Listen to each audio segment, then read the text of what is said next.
Welcome to Cappy Hour. So lovely to have you guys on here. And I thought we'd do a similar kind of segment as last time because a lot of people seemed to gel well with that segment. But yeah, first I should tell you that this is Ali, Ree, and Jell.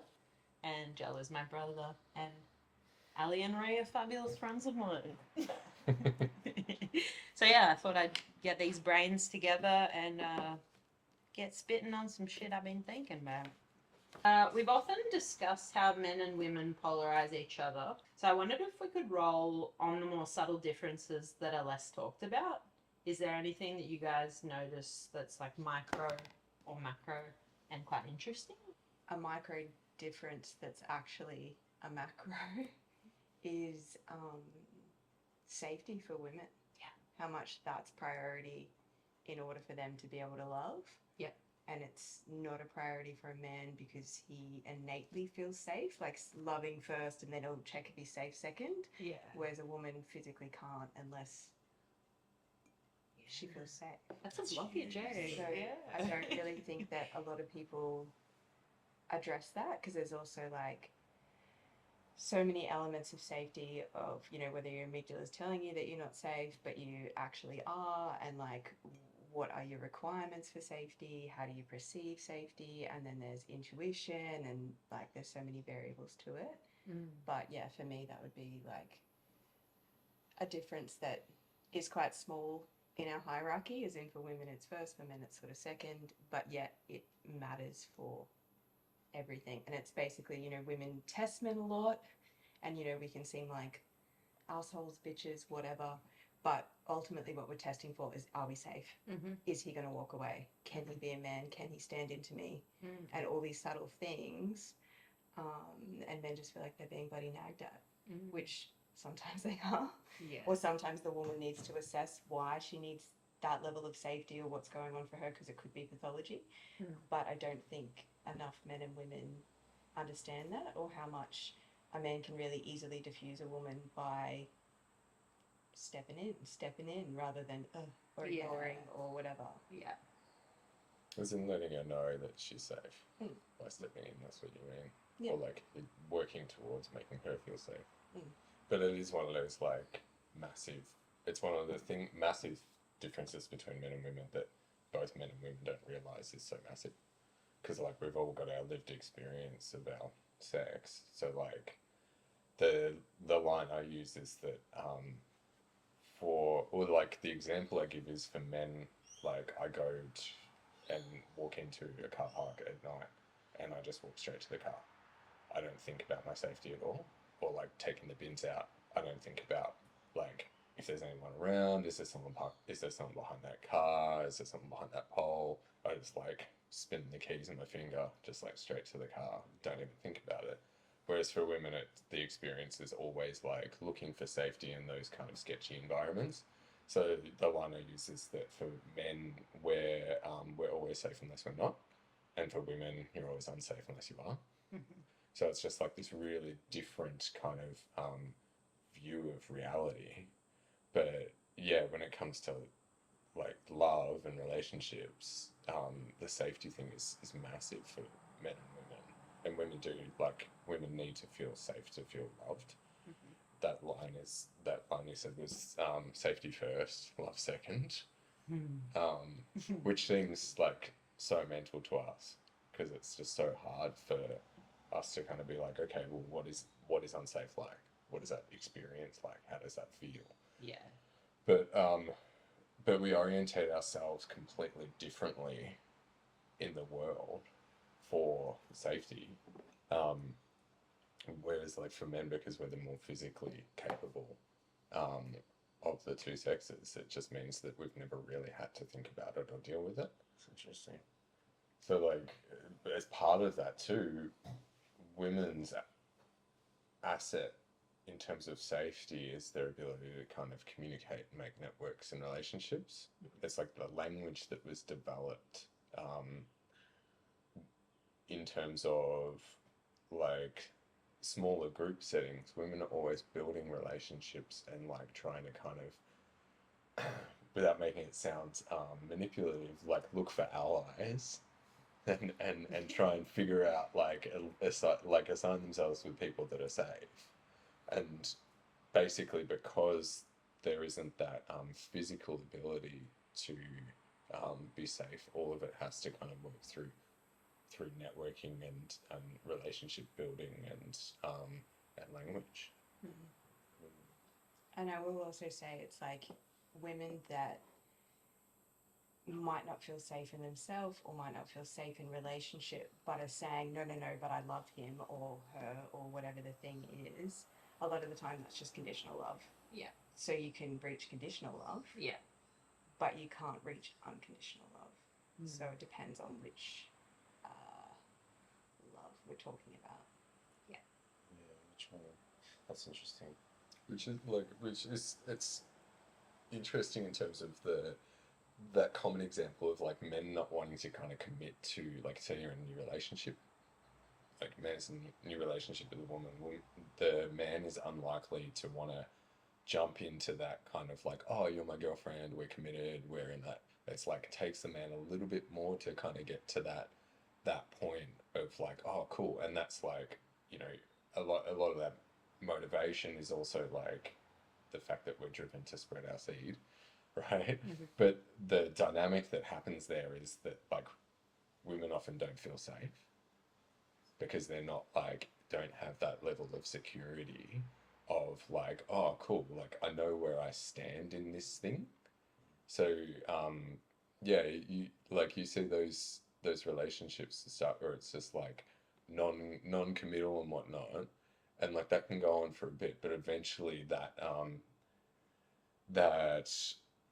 primal need that women have to kind of like know um like what they're doing there, where the safety is, and that they're secure will kick in, and then that's like that conversation of where are we, what are we, what are we doing, and you're like, oh, I thought we were just fucking hanging out and it was heaps of fun and like just seeing each other, and but like women get to that point quicker, and it's like they need that security of like, cool, I need some sort of stability because my nervous system is going bunta.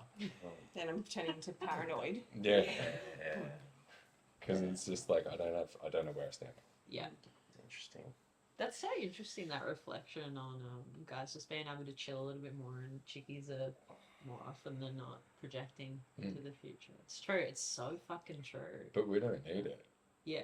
Like we don't need that safety thing. Yeah. We don't need that like locked in until it like gets to a certain point where it's like, oh, holy fuck, this is the person I want to like do life with. Yeah.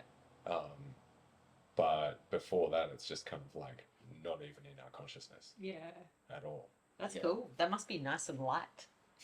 Yeah, it is until you hit that conversation. Yeah, it can definitely catch some people off guard for sure.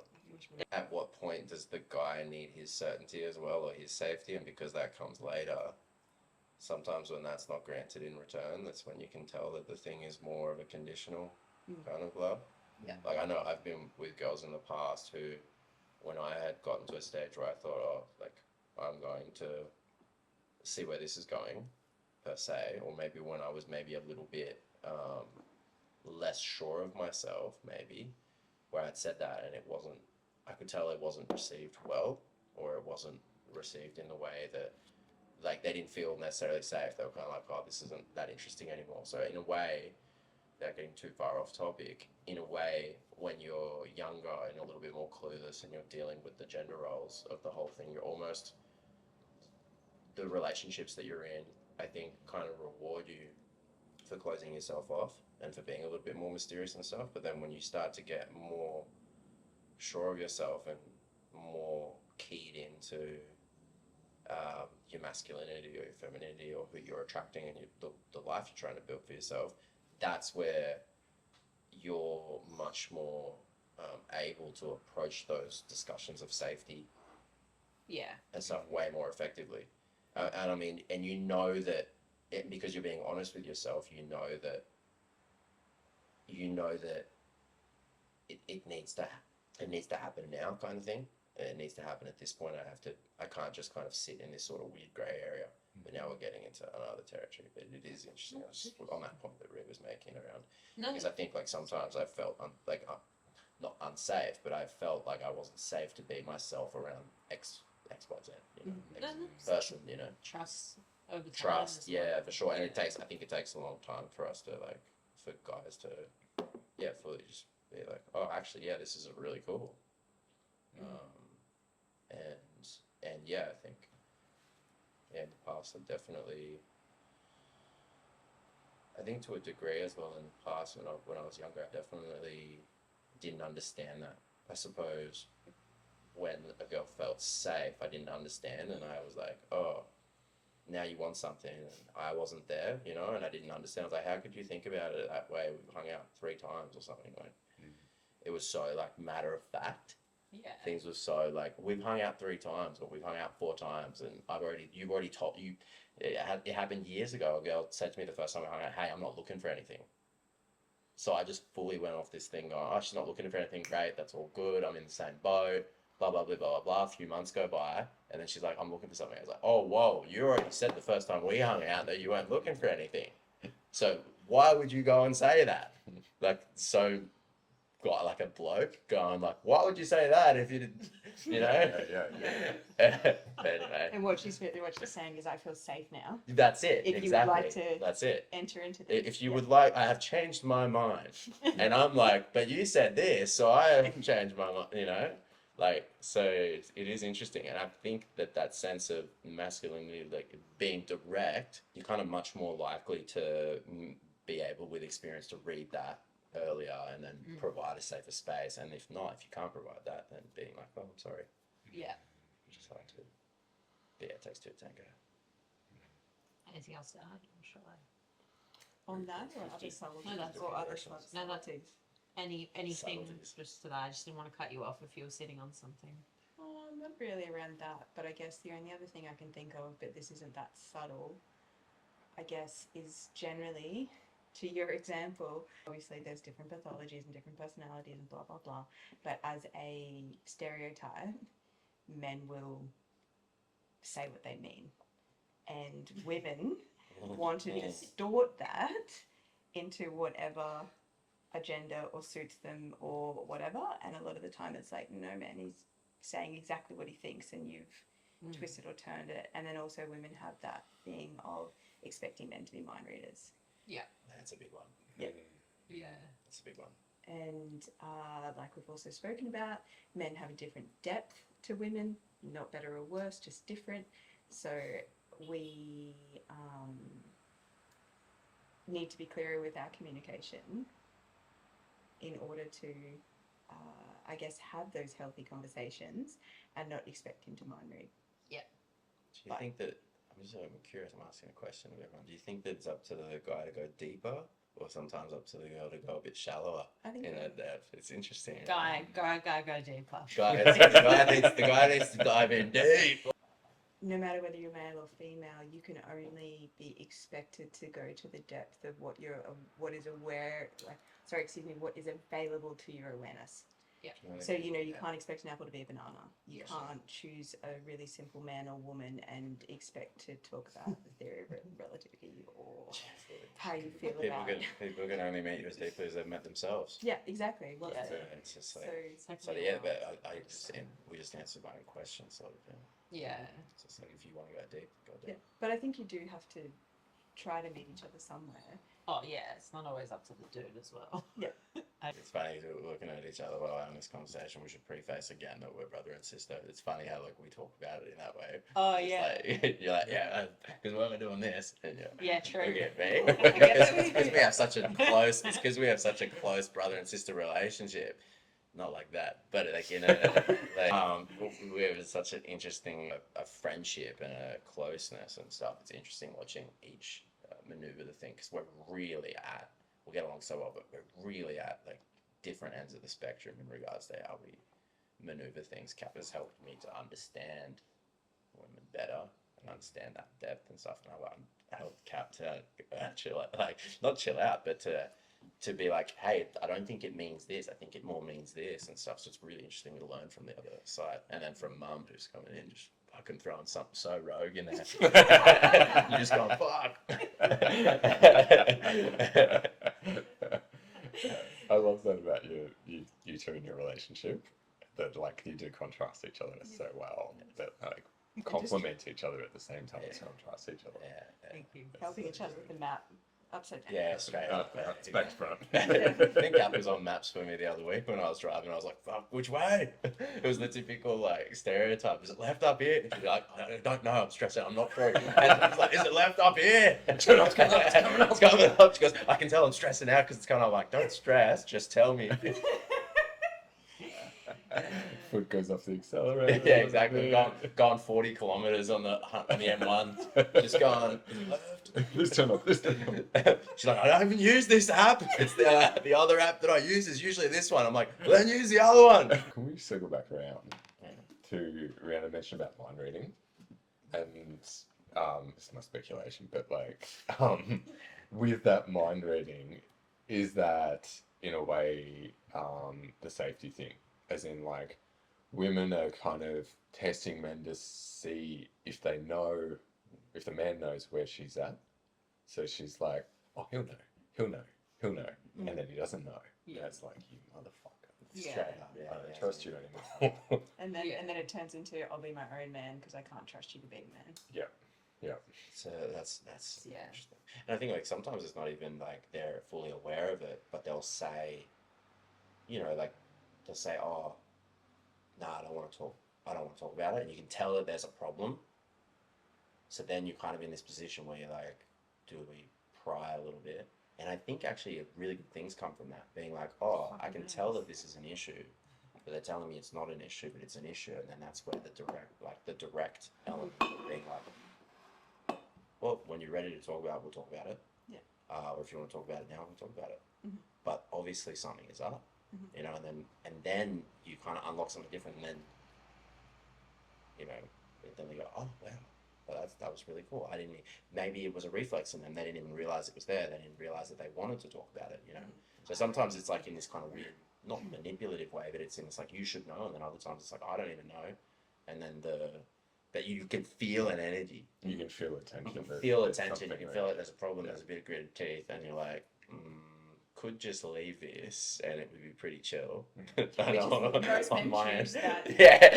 And we want I you could to just- reach in, Yeah, even exactly. if we don't, as you said, consciously know that we want you to reach in. Yeah. But I think what you said is perfect of like letting them know, maybe a little kiss on the forehead. Yeah. When Exactly. you're ready to talk about it, let me know because I'm here.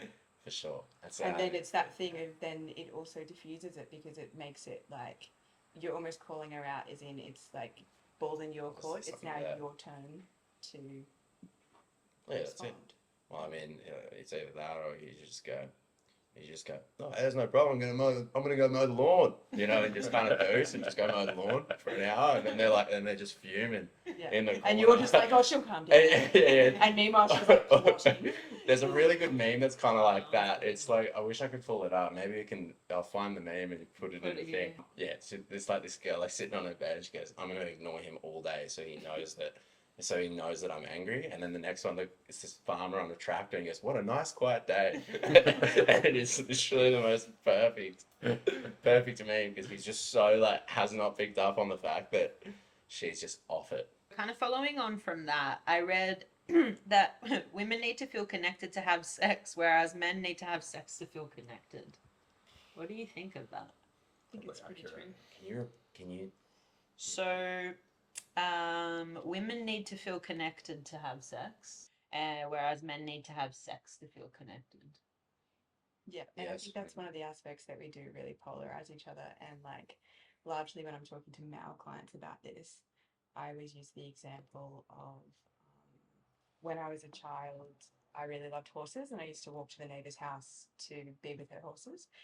And she made this comment to me one day, just saying a relationship with the horse is built in the stable, not on its back. If you build that relationship in the stable, it will let you ride it. If you don't build that relationship, there's no such thing. So I generally use that analogy to men of like, well, have you got in the stable? Like whether that's, she might be communication, she might be acts of service, she might be like whatever. But and the stable could just be the representation of the home. But have you actually done the work in the stable to have her connected? Because then chances are like she'll let you ride. Yeah. And there'll be a Let you far jump on. better thing there. But if there's no relationship in the stable, that horse is going to fucking buck you off, bite, Yeah. kick you in the shins, whatever, Yeah. because it doesn't want a bar of it. So, Yeah. but I understand it's really difficult, especially in long-term relationships where you polarize each other for a long time and the man thinks that he's doing all those things. Yeah.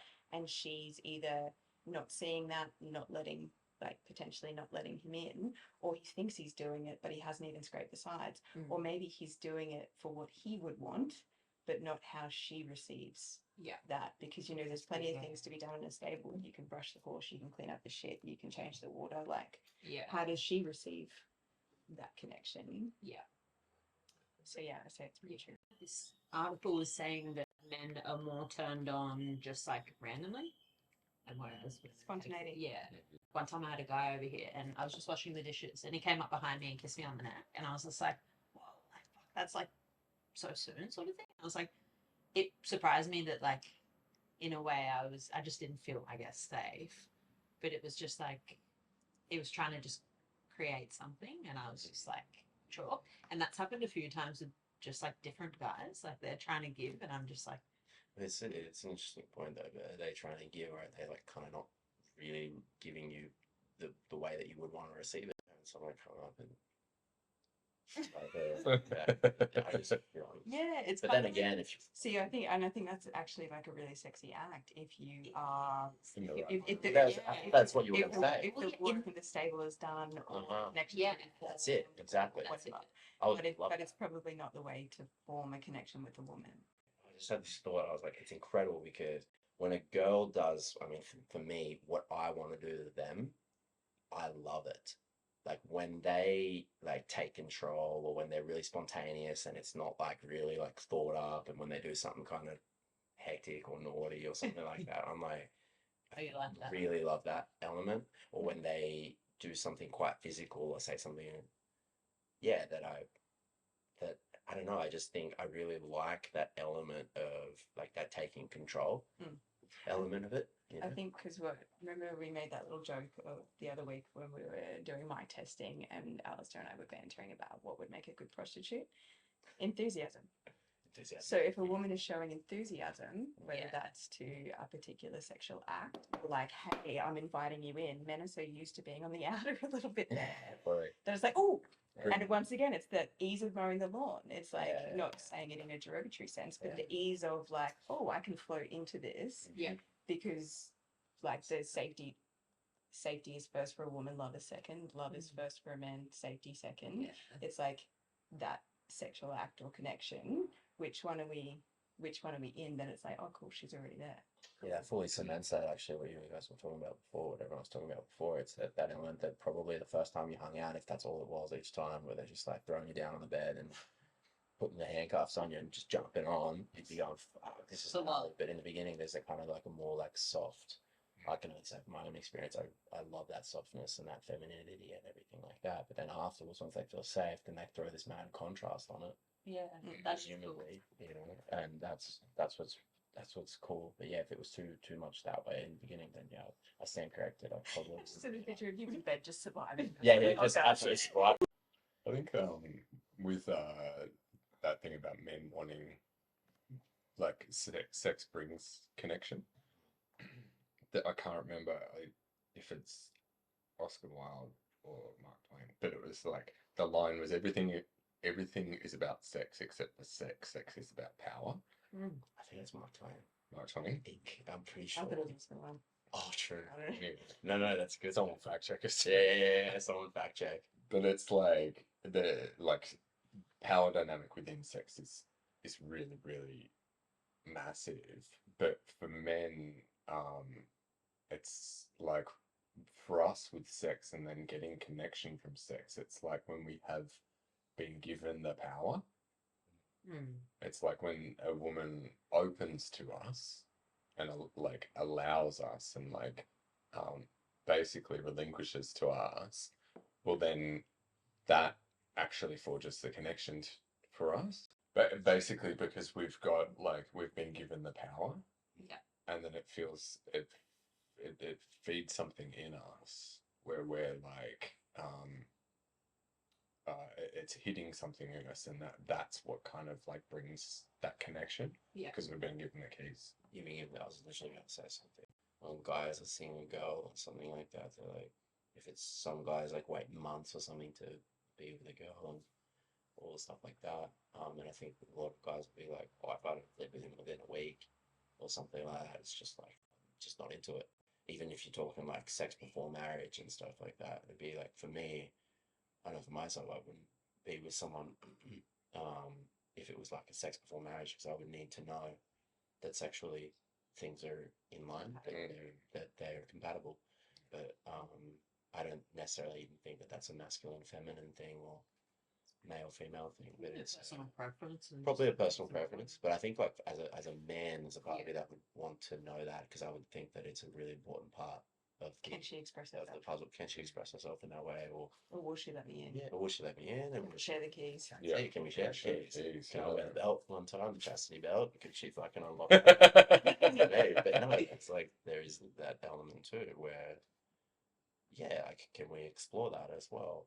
Because then, because you do, like with some girls, you do see a different side of them there as well.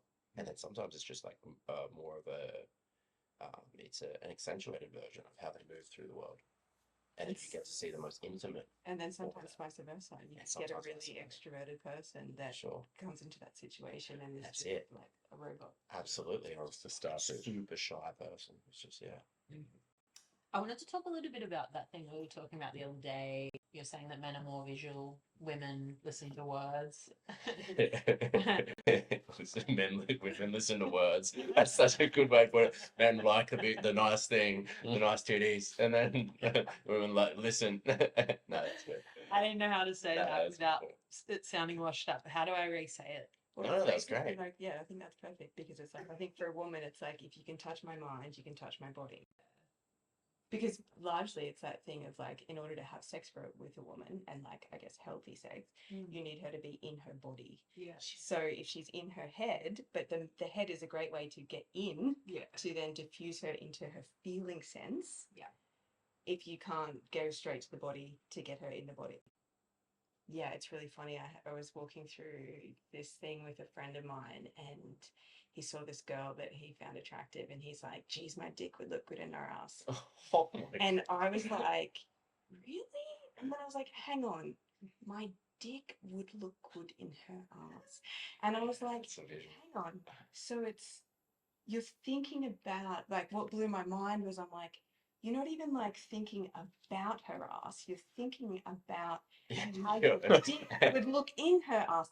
I mean, and I was like, I could understand because I was like, I could understand if you said maybe my dick would feel good in her ass. Yeah. But I'm like, No. so you're only attracted to the way your dick looks in that. And I was so like, what? And then I interviewed a few of my male mates and they're like, yeah. And I was Yeah. like, what? Yeah. Oh, the visual is crazy. And I think it's hard to hear as a woman in a way. Because when you said that to me, I was just like, I didn't want to hear that. Like, Oh, interesting. in a way, because I was just like, I thought maybe it was a little bit more emotional. I know it is emotional. I think it is. It's got it in. It has to be. It's got it in its Has own to be. right. But I think I just need to get over myself as well. And be Well, like, because it depends if you're objectifying the person and it's merely a sexual object. Exactly. Yeah. Then you're only going to look at those Mm. things. But I'll also say that Yeah, I so think that isn't women that. brand men as only finding certain things stereotypically attractive, and that's why we get hung up. Because what if we're not the stereotype of attractive, Yeah. or what if we don't think that we are visually pleasing? Then it's really offensive. But it's like, for a lot of men, of course, some men like the stereotype, but for a lot of men, they find beauty in far more things about a woman than a woman does. I Yeah. agree. So- I think that no one's harder on women than other women, and Yeah. also women on themselves. Mm. I look like I look I read gross. that. I just woke up. I look incredible. Beautiful, yeah. I think women want to know what visually appeals, but they don't actually realize the breadth of the scale, how much is actually yeah, it's visual, but how much, and then things build on top of that, but how much is actually the nuance to it. There are subtleties to it too. It's not just, oh wow, she's got a, like, your tits look great this morning and I like your eyebrows and shit. There's a much more, you know, like there's Indeed. elements to it. There's a depth to that as well. I would say that there is at times just as much depth to that in the visual than there is in the hearing about. But then I'm not sure. You view things in such a sweet Yeah. kind of way. I also can't like use my experience of it because I have spoken to a lot of guys. So, I feel like you're just like, yeah, she moves like a swan, and I don't really hear like other guys. yeah, being I like calling women swans. It's Mac that started calling It's them so- swans, and I it's just so think perfect. he's like, I'm gonna go pick up the swan from the airport. And I just love It's so perfect. because women move in such a way that they float around the room, and it's just so much more cool. And it's like, oh, But we can see that as well. And like we to earlier point, a lot of women can't see that in themselves. they can't. But we see the majesty and the beauty in the way that they move. But it's just like for them, it's just like trudging about the kitchen. That's it. Shit's Exactly. funny. Yeah. Well, that's what we talked about last time. They're like, you know, I said, you know, heterosexual females just definitely drew the short straw in that respect. When I look at women, I just go, wow. I think I just look at guys and I'm like, whoa. I don't even think anything. I just look at them and I'm just like, I love appreciating good-looking males too, though. When I see like Yeah. a hot man, I'm like, fuck, That that's means a you're secure in yourself. good-looking man. He's hot ass. And that's what I said to Jake yesterday. He walked past. I know you shocked him, man. Weeked out, man. Him and his wife were there, and I needed him for a shoot or something. And this guy is like a god. I mean, just beautiful. She's beautiful as well. He's got just the perfect jawline, a six pack, world's nicest guy, emotionally aware, all the rest of it. And he's a fucking firefighter. And I was looking at him and go, bro, you are that hot. He Need you for this smiles thing. and you're just like, what the Yeah, you look at his and you're like, man, you're that good looking. I think with like what the original question that when a man fantasizes about a woman, it's like I wonder what my dick would look like inside her. When a woman fantasizes about a man, it's like I wonder what my life would be like with him. Yeah. Like we jump straight to that sexual thing Yeah. first, whereas for women it's like, oh, cool. Like there's a emotional like. What would our kids look like? You know, or like you go down like basically the whole life package. We don't get to that till way Yeah, later. that's later on. That a lot of like women fall in love with what they hear about guys. So like, let's say, you know, oh, such and such is coming tonight. You know, he's a really nice guy. He does this for work. He's got this really cool interest in fucking drum kits. He's a really good drummer. You know what I mean? And he's also like had this and stuff. And then they go, wow, that's incredible. And then you see him pour in, and then you see the girls go big straight up to him and start in a conversation. For most guys, if they say, there's this girl, she does this, and these are her interests, and that, they'd be like, yeah, cool. And then when they would see them, then they'll go, wow, actually, this is interesting. But it's not just purely like a visual thing, but it's just not as in their periphery. Whereas I think that women can really be like, wow, like that's really fucking cool. That's a whole story. It might be correct too. But it's just, I think that they have much more of a tendency to, or I know that they have much more of a tendency to be like, wow, that's really cool. I like that. I'm interested in this guy because my friend, who is his friend, knows this about him and he's shared that. And they're much more likely to craft like a connection based off that, even having not met the person, and then go, wow, this person is actually really cool, or they're really attractive, super fucking hot. Whereas, I don't think guys do that as much. They're like, oh, this girl's really interesting. But I think that they would more so be like, oh, who's that girl? And then their friend would be like, oh, he does this, this, this, this, and this. And then Because like that was the combo. the circling back around to when you said earlier, you know, like men basically primarily want to inseminate as many things as they can, spread the seed, whereas we're the one that's going to be left with that seed. Yeah. So we want either the alpha seed or the talented seed or the whatever, because primarily to us, it's like we want to raise the fittest child that we can. Yeah. So it's Why am I horny over status? Safety. it's safety, and it's I want to end up with the best possible seed. Yeah. And status is also like its status means you're somewhat, whether positively or negatively, a bit of an outlier. You know, you have something that sets you apart from other people. You might sit below the 1-2%. And it means passion as well. When someone's really good at something, generally, I feel like Sure. it can come with a lot of other things. It depends if they're really just good at one thing. Yeah. So many people Depends what the status Yeah. is. I mean, you see with the influencers now and stuff like that. Yeah. So much. We live in the age now of the micro celebrity. Yeah. Where we never had that before. People who are just in their day to day just kind of operating, and they're celebrities pretty much. Like people, the blueprint was started by Paris Hilton, copied by Kim Kardashian, and I'll bit about this stuff. But it's like it is interesting because now we're in the stage where people who are not necessarily doing interesting things, no disrespect to people who influence, but there's some influencers that are fucking boring as fuck. But they have a status and they have a way of looking down on people, but they are in that 1%. But then a lot of people look at them and go, wow, this person's incredible. But then you meet them and you go, wow, this person really isn't that interesting. Yeah. But then on the opposite side, and then there's some who are really big who are super interesting. And there's that surprise. So you can't cliche or stereotype them. I think it depends on if you're doing it for status Yeah. or if status is just the outcome. It's the result, of what you do. for sure. If you're doing it for status, it's pretty two-dimensional. Oh, it's great. Sure. And you can see it as well. You can fall. That's good. That's a good. It's like that thing of Ramdas makes that line of when Gandhi was starving to death, he wasn't like, oh, here's someone that's starving to death, or like he's just happened to be starving to death. It's like, not that he died that way, but that interesting thing of, humble people don't tell you they're humble. Yeah. People with status don't tell you they have status or live off that status. If anything, they have a lot more humility towards that status, and they either see it just is, or whatever. So I guess it depends on. Yeah. No, that's good. That's great. I think with the status thing, it's like that's so primal in us. Like, watch Chimp Empire. Yeah, I watched it. Yeah. It's the same. It's the same shit for us. Yeah, no one wanted to except- be with Gus. Bless his heart. Fuck, Gus was. I just wanted someone to fucking groom me, mate. Totally. Yeah. But he got his way in the end, bless him. Yeah. But I don't think he's ever going to turn out to be Finish it. Jackson or whoever the alpha was. But everyone, Yeah, Jacko. everyone's trying to align themselves with Jackson, Yeah. with the alpha. And the females are wanting that seat. Yeah. And that's the thing with like social media and the influencers and stuff is people are gaming that primal thing. Yeah.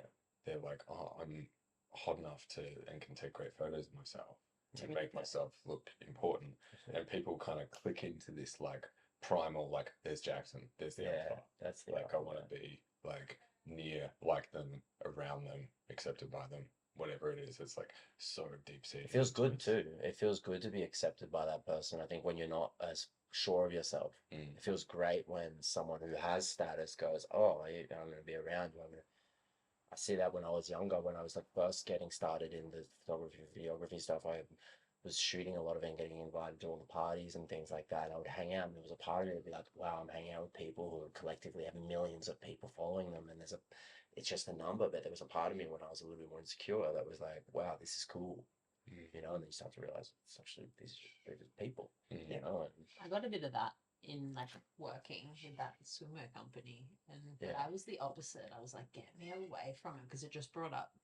yeah, well, it's what it brings up things. Yeah. It brings up things in you too and stuff like that. It does. It brings up. There's a lot of things that come up from it. It is interesting to be able to observe that world and just observe it, not get caught up in it. But I think that there's a normal part of us that observes it and sees it and goes.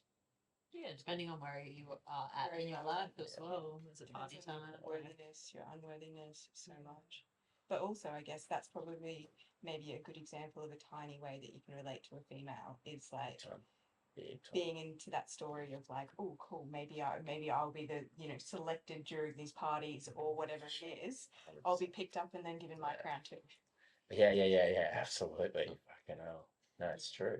It is an interesting game because whatever you want to put it, but like parties and things like that, looking at the idea of women, I think are just as interested in meeting a partner, but it's so much less, it's such a different dynamic to the way that guys do it.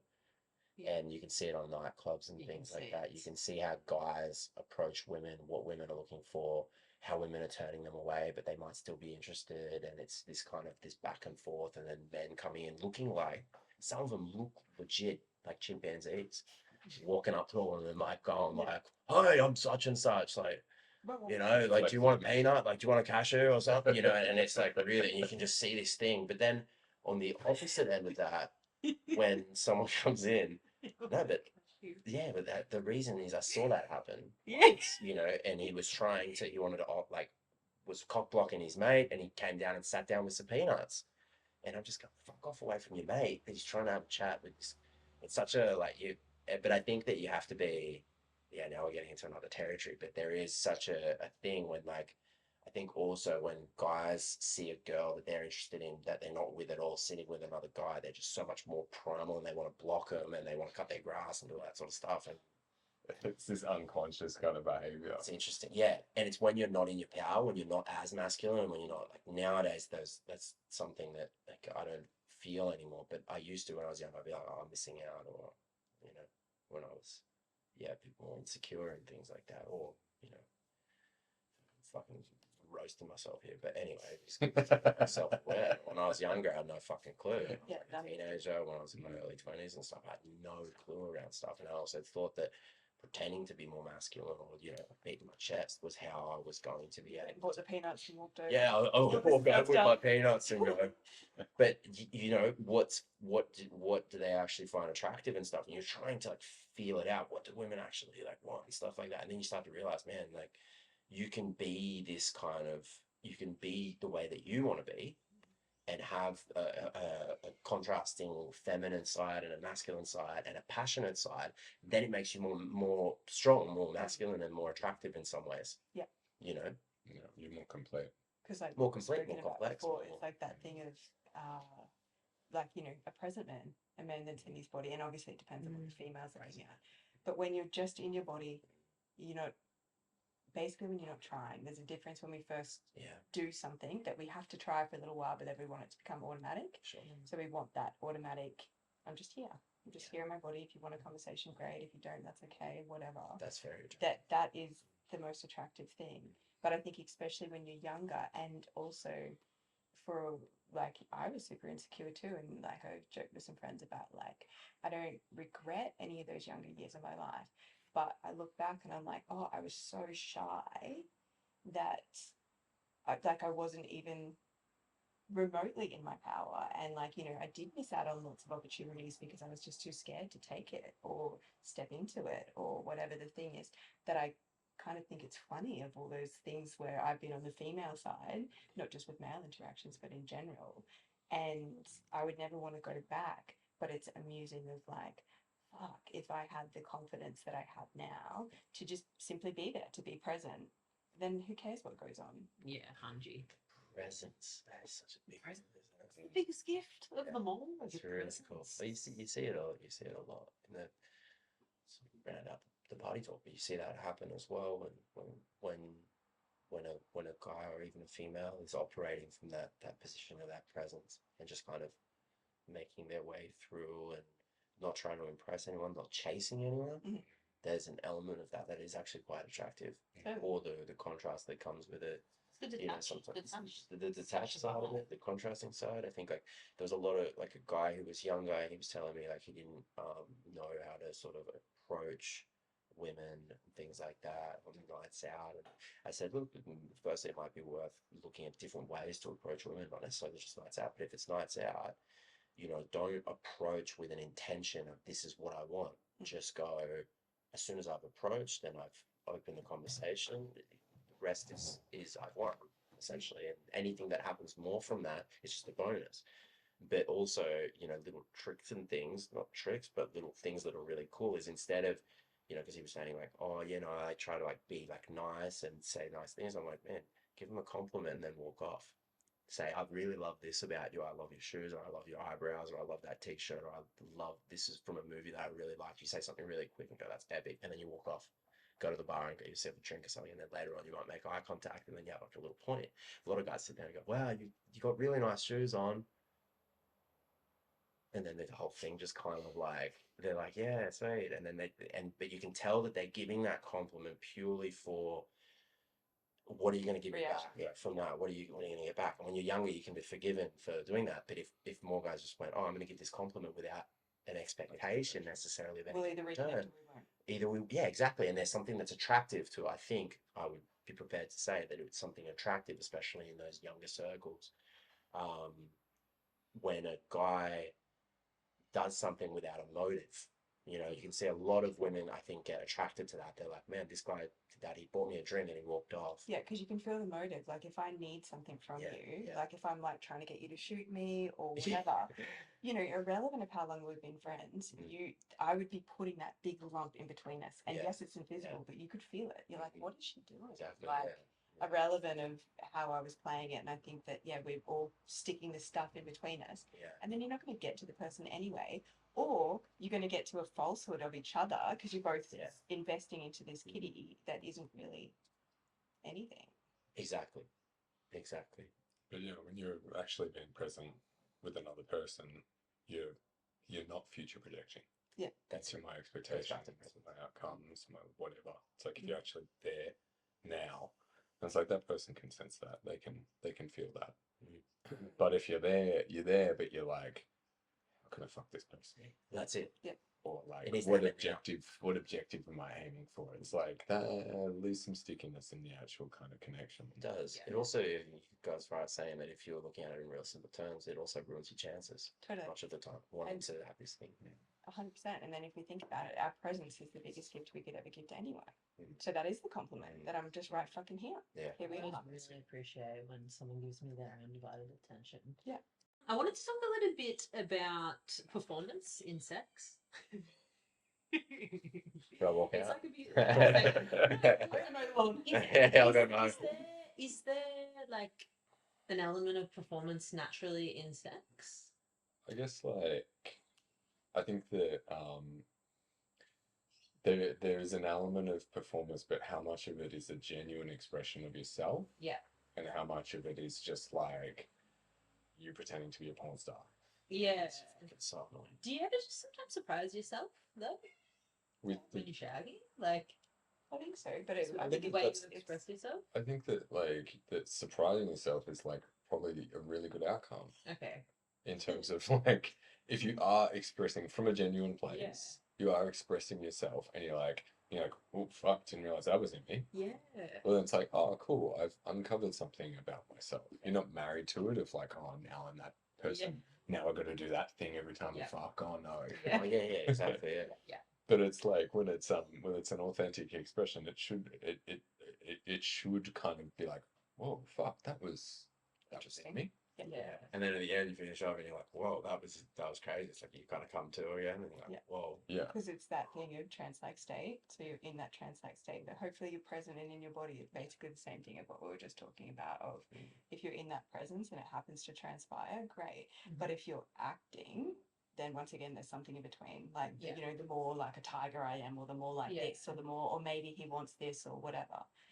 And then also I think that women do that a lot of like maybe he wants this, or maybe that. I don't know if men do that, but then remembering, okay, I'm in my head and not in my body. Yeah. And then if I'm in my head and not in my body, it's like that thing of he's going to feel that. Yeah. And then he's not going to be in his power as much because it's like, oh, Yeah. It's. Because I think that's probably hugely discerned. It's I mean, the mind is such a big part of it. It's either going to be your biggest ally or it's going to be the biggest like roadblock. Yeah. Yeah. Because if you're holding onto your mind, you can't reach that trance state. You can't, and you can't use your mind in an effective way as well. I mean, I think, sometimes like thinking about certain things, it is interesting too because I think for so many women, the mind part is such an important part of it.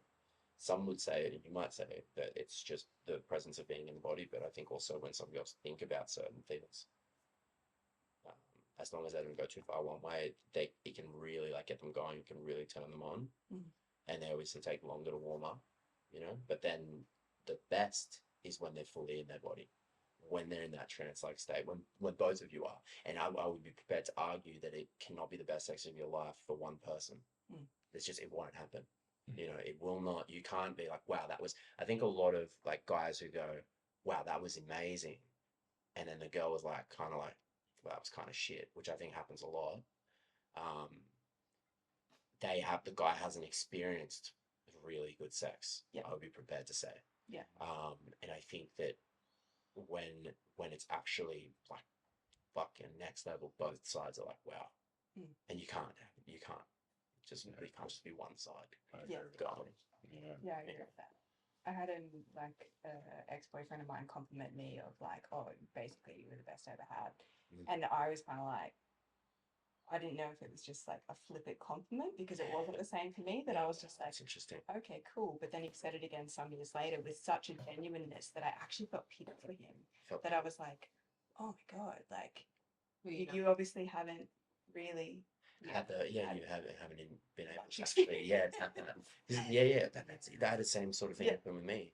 A girl who was not very nice to me, not a very good person. I was younger. She just fucking smashed my confidence. But then I heard a few years later a friend tell me that she had said that I was like the one thing that she really loved about me was like, oh, it's gonna sound like I'm too my own, but it was really good. And for me, she embarrassed me so much and made me feel like shit that the sex was not good. Mhm. I did not remember. I had a good time, but I did not remember being fully in my power and Mhm. like enjoying it. I felt like I wasn't performing correctly with her Mhm. because she was always just like writing me about stuff or like nagging me about things and stuff like that. And there was an element to her. Yeah, there was an element to her that was like putting me down. And then I realized over the course of us hanging out that it actually got worse over time because I was losing like my sense of like my power and my. But Yeah. for her, she still remembered and relayed that information, which was to me was crazy. I was like, "Fuck, I swear she hated it." Which is interesting, but I can't help but think, I wonder if she was getting off on stealing your power. That's actually a very Yeah. good point for sure. I think that there was an element to her in the day to day where she liked that, and then after that, she definitely would not. She definitely chose me at that point in my life for a reason. I know, and it was because I was not in my power, and I think that she was enjoying. Yeah. And Probably then how that cool that element. she gave you the window to realize I'm not in my power. It was great. And sometimes it I think takes, every day. you know, She's probably the catalyst for me, like completely changing my life. Mhm. In all honesty, it's kind of interesting. Sorry. No, it's okay. No, I wanted to talk coming off the back of that. Like, I noticed that in like my past guys that I've attracted, it's like depending on what frequency I'm operating on, I generally attract somebody who's sort of vibrating on the same frequency. So if I'm like pretty deep in ego or whatever, I'll attract somebody who's in the same. If I'm feeling more full of love, same thing, more love and honesty. What do you think of like the idea of attracting somebody from a space, like a more of a low energy sort of time in your life? For sure, I think it's really valid. Like, Yeah. as within, so without. So it's always going to reflect around you, for sure. Yeah. It's yeah, big time. Yeah. It definitely happens. And it's a lot of the time people that end up in not so nice relationships, especially if it's their first not so nice relationship. And that discombobulation of, oh, I don't know how I got here, and is this my fault or whatever. I always go, okay, cool, how long have you been with this person? What was going on for you when you got together? Yeah. And generally, if you resolve or help them assimilate that, they'll no longer want the partner. Yeah. Because that's just the play out of that karmic experience, basically. So it's like, cool, if we can help that issue. So yeah, I do think that it's interesting of like, when I first met Alistair, I was in one of the cleanest spaces that I think I've ever been, but it was through heartbreak. Yeah. That it was like, I didn't want anything from him. I didn't want, all those things, that it was just so clean. Yeah. That of course I ended up wanting all those things. Yeah. But it was just, there was this complete freedom in our spaces, that there was, we weren't trying to manipulate each other or anything like that, that there was, we could just be present. And then whatever unfolded. It wasn't as much playing into the story of, oh, this man could do these things, or whatever. Yeah, much more healthy. And I think, Sorry, you go. I think like just to that point, like when we met, I was also in a really open point, like from hardship as well, but like I was really clean and open, and it was like we could see each other because of that. We were Because we like, didn't have all the stuff in the way of, oh, I've been single Yeah. for a while, Yeah. oh, this, oh, that, whatever. Yeah. but like if I genuinely believe that if like that time that we met, if there was other people that like tried to get our attention or tried to be with us or whatever that weren't operating from that space, I think it would have just been a flat no. Yeah. We would have just like batted them away. Because But you can see their games. yeah, you can see the game, and that's the thing. I think that you and I met without the like expectation of gain. It was just kind of like we were just seeing each other, but there wasn't like, oh, what's my objective? What's my blah blah blah? That's a big one. Yeah, for sure. all that kind of stuff. Yeah. But like saying that, there's still that primal part of me of like, what would my dick look like inside of it? Yeah. Like, Of course. I think that's healthy too. Yeah. It's like if you don't have that part of you when you're seeing someone that's like, fuck, I just love to just fucking, fucking just whack it inside and just fucking, just have a sick time, just pin you up against the wall and just, anyway, but you need to just fucking, no, just getting into all the, no, but you need to have that part of you, I think, that's like a healthy, like, wow. if it's not there, Well, then you otherwise need to it's ask my yourself. mate. Yeah, if it's not there, then it's like it might be a little bit. You might, obviously they're looking for, the chemistry is not everything, but you need to have that element. I think, especially at the beginning of the relationship, where things are a bit fiery and you're like, fuck yeah, I want to. Yeah. Wouldn't mind fucking, that's how guys talk too. They go, fucking, I wouldn't want to shit walk past. Girls go, wow, he's got such a, but like a lot of guys, I do that. I No, just no, go, not you. like, Talon in the building. Yeah, no, but like a lot of, if we're talking about stereotypes, because I'm Yeah. stereotyping both sides. Like, Wouldn't mind throwing a one. Yeah, exactly. And When you see people or before Ali or anything, where you just see a guy and you. Yeah, I think I definitely objectify men and have objectified men for sure. But I'd still say it's probably different to a man. Yeah. But yeah, I Yeah. think if I objectify a man, it'd probably always have to be in combination with something. Like, Yeah. and whether that's like power, money, all those sort of things, and then it happens that they're good looking. Oh, I think when I have those combinations, I'm more likely to sexually objectify him. Yeah. But I don't think I'd sexually objectify a man just for sex. Yeah, no. I feel like there's always humor involved in like. well, there's humor, and then there's also like it's about separating the two and stuff. Because I say a lot of shit taking the piss and stuff, but it's 100% a thing. It's the low frequency thing is a big one. I mean, you kind of there's a part of you that sometimes you have to sort of also say to yourself when I really don't like that person that I was with. When you say to yourself that, you have to also kind of, as part of it has to go, I really didn't like myself. Yeah, to take That person. responsibility for Yeah, to take responsibility for the person that had attracted that person and I had accepted that, or who was making their own fucking mistakes and probably at some points being a little bit of a gronk as well. But I don't like that version of myself. Yeah, And that's the part that really, I know for me, when I look back, I go, with the people who hurt me the most, I go, I really didn't like that version of myself at that point. Even though I didn't feel like I had done something wrong. There was a part of me that felt a bit weaker, or there's a part of me that felt like I was accepting less than. Yeah. There was part of me that was like straight up not forthright and was quite manipulative. Well, actually, not manipulative, but that hadn't understood like my place in this and the power that I had in that relationship because of my responsibility as well. Which I think is a really good point. And a lot of the time when and we all do this, but like, oh, I'm just so fucking angry, I can't believe you took advantage of me, or blah blah blah blah blah blah blah, that we're projecting that anger at the other person rather than taking the responsibility of I'm so fucking angry at myself that I allowed this to happen. Like that I actually, the only way that you can ever take advantage of me is if I let you. So, but of course, sometimes we have to let them to learn the lesson or to have that reflection of, is this the best person of myself? So I think that we shouldn't reject that. And it's knowing that it's all necessary to go through. You have to. But then, how many times are you going to repeat that cycle? Well, that's it, right? And I think that's the damaging thing is if you're constantly just doing that same thing and outwardly projecting rather than, cool, I've been taken advantage of a few times. I don't want to block the world and I don't want to build these walls, but maybe have some discernment and awareness of where am I leaking? Where am I leaky? Big time, yeah. And I was having this conversation with a friend the other day, sorry to strippers out there, but he is dating a stripper and constantly projects this thing at him that all men are bad, all men are bad. Strippers and all men are manipulative, all men are this, all men are that.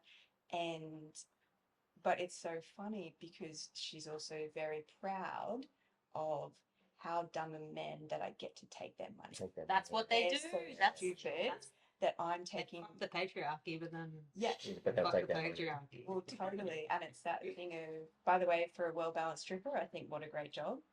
like For go sure. you. With Like a sense of a with balance. a sense of Yeah, balance. But absolutely. when you're going to say that men are the worst in the world, and then Take that money. vibrationally, you're playing into that in order to take their money, and then you're blaming these men for taking from you.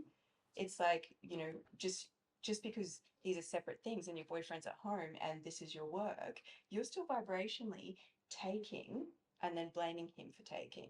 It's like It is you're in interesting. that vibration and you need to take responsibility to either clear yourself out enough that you can handle those environments in order to earn that money and have a little bit of a healthier view. Or if you're not able to do that, don't do that job. Yeah, like Yeah. what's your purpose in it? Is Yeah. your purpose to earn money and make that cash and all that sort of stuff? Like that's fair enough. Power to anyone who wants to do that. But if you're gonna do that and go like fuck men and fuck the patriarchy and stuff, I'm gonna dance on their lap and do all this stuff, but I'm going to do that in order to be able to take their money because they're idiots Mm. or something like that. It's like you're kind of not living. Well, you're sort of backhanding what you're trying to push for. Mhm. I mean, fundamentally, I think if you're going, the reason why I do this job is to throw the pendulum the other way because we've been oppressed for so long. There is also a part of it that you're the one dancing on someone, Mm. and if you're doing it in order to make them feel like shit, you're fundamentally gonna feel like shit.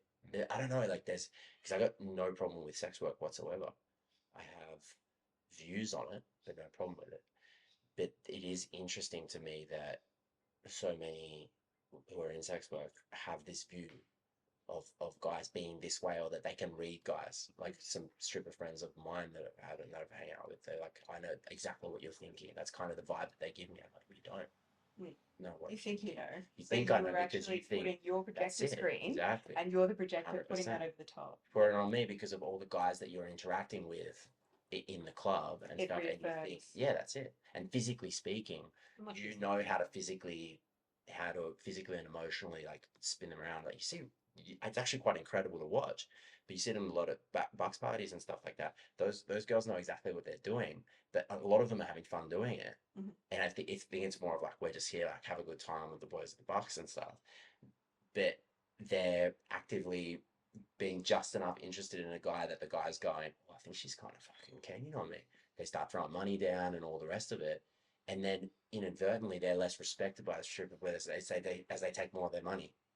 And it's kind of weird because it's like, oh, I don't know, it just throws like a weird sort of energy Because the around. man's not in power. He's not. And so Yeah. a woman's not going to feel safe if she knows she can manipulate you, Yeah. even though that's what we try and do all the time. But Yeah. that's why the testing, right? Yeah. It's no different to giving that compliment and walking back to the bar or whatever it is that you're like, I guess, creating space or creating intrigue or whatever it is. And I've completely lost my point. So No, these are very good points. But it's also like this thing of like, also then you've got on the opposite side, I think you've got the guys that go into strip clubs or that hang out at strip clubs and like they're like, I don't even care. Like, I'm not gonna put any money down and stuff like that. I don't even care, man. It's just like it's not the real deal and that. It's like, well, why are you in there, man? Why are you hanging out there? Why are you being a part of that? And then it's throwing this kind of like idea around where you're like, it's such a strange dynamic to me. Like people trying to prove this about that other side and stuff. And if everyone was just kind of like, I'm going to do exactly what I want to do for this purpose for myself, things get a lot more balanced. But you almost in those industries need that imbalance. You need like a sense of a power play to be going on that not necessarily a healthy one in order to like have success in that. Mhm. The most like yeah, the most successful are going to be really good at probably at fleecing men. You know, like and anyone who is off me saying successful strippers are going to fleece men doesn't. I don't believe that. I believe that the most successful ones know exactly what they're doing and power to them. I mean, a lot of these guys come in and they're like, "Freaking, let's throw it down, let's do it." I don't know. I don't know if that's too gnarly to say, but I think that it's fair. Fleece them away, I reckon. Keep fleecing. They're allowing it. because We I salute you, think fleece. Like, yeah, exactly. Fleece, boy. they get a sense of, Please go. I think for the man, he gets a false sense of like providership or Well, there's that element too. Mm. And then she's like, I It's a know I can false sense. manipulate this Yeah. guy. That's it. It's kind of boring. Um, But it's fun for the hour I'm getting paid. Yeah, absolutely. But the second I knock off, Yeah. what do you mean again? Yeah, dead set. I mean, you're so chalked. but yeah, it is interesting. Then you get the power play of the guy being like, "Oh, I've got heaps of coin and I'm throwing it down, and she's doing this because I got all this money and it makes me feel falsely good." powerful. That's The falsely man thinks powerful. he's in control. That's it, exactly. That's the I guess the dichotomy. Is that would that be the word? The Dichotomy, dichotomy yeah. is essentially that there's in some instances, especially in the high rollers, they're the ones that are going, "Man, look at these fucking strippers throwing the money down," but they're the ones that are being manipulated. In essence, it's a game of two people manipulating each other. That's his thing. But anyway, I mean, none of us are in sex work. I'm not sure we got to sex work. Should have probably put someone in. We probably should have put someone in actual sex work. But anyway, it is interesting seeing it from the outside. Future episodes. What's that? Future episodes. Future episodes. Get a stripper in. Well, Get her up on the table. On that note, this is a pretty savage one, but I fucking love the idea of picking your brains. What are your thoughts on equal pay for men and women in sports and high up CEO roles? I think my things are pretty simple. If you can do the job, you should get paid. But what about the level? Because men can kind of, they have more like I think that sports? women's levels. CEO roles. Yeah. I think that it should be equal, but then I guess it depends on what the public wants largely, because it seems like the public wants more male sports. Like that seems to be more interesting to them. So I understand there's all these other variables of how that attracts more money. Yeah. And from a business sense, you can't pay the money unless you're attracting the money. Yeah. If you don't have the clients to do your thing. So I think that's where it gets really difficult. But ideally, in an ultimate world, if a men's soccer player gets this, then a women's soccer player should get that. So it's like you got to get the sponsorship revenue equal on both the female and the male. And that's not. And it's actually not equal. But it's not. But it's actually swayed in sports. This is going to sound fucked up, but the stats are interesting. It's swayed the percentage of sponsorship to, say, like women in the WNBA, for example. It's swayed heavier towards women as far as the earnings of the WNBA, which is kind of like a faction or an umbrella under the NBA. And what happens is, so like I need to look up the stats, but they look at how much money, say like someone like LeBron is making in the NBA, and he's making like fucked up amounts of money. It's crazy. But you look at a percentage of how much he makes in relation to how much the NBA makes, and then after that you look at the WNBA, which is funded by the NBA. Just they kind of go, okay, we'll have it, which is incredible. And then you look at the percentage that they make in the WNBA, and the percentages are way higher for the women as far as how much they're making in yeah, so it's really interesting. But then what people are saying is fundamentally sports and stuff, it's kind of nuts, but they're a business. So no other businesses in the world are they going to go, unless they're non-profits or something like that, are they going to go, okay, this isn't making any money, let's just put more money into for the thing. And what's interesting is, oh fuck, I lost my train of thought, but I'll have it in a second. What's interesting with that is that in order for the organization to run and make money, people need to go to the games and pay for tickets and do shit. So there's a lot of women that are like, WNBA need to be paid the same. But then they go, cool, buy tickets and go to the WNBA games. No women rock up. No, because fundamentally, women aren't as interested in sports. So now you could say, okay, that's a generalization, but it's true. Women, generally speaking, aren't as interested in sports as much as that. So it's kind of interesting. It's like I'm not saying that it's the right thing, but you're in this conundrum as a business where it's like, okay, we're already pretty much having this there, and no one's rocking up to the games, but because of public outroar, let's put more money into it. And then you could say that by putting more money into it and paying equal, maybe more women will rock up. But in the real world, if we're being honest, more women are not going to rock up to the games. So then it's like, it's kind of a tough one, because maybe you could look at, see for example, in surfing, a lot of women watch surfing and they love surfing, and it's highly profitable as well, and it's also something where they see surfers and they want to do it more and stuff. So then they've got equal pay in surfing, which is incredible. But it not makes sense. The girls get the shit waves. Oftentimes, yeah. So they're putting them fucking later and stuff. But then this goes back to another thing. A lot of the times, They go, okay, go out when it's 12 to 15 foot like the blokes do, and then they're like, fuck, that's super gnarly.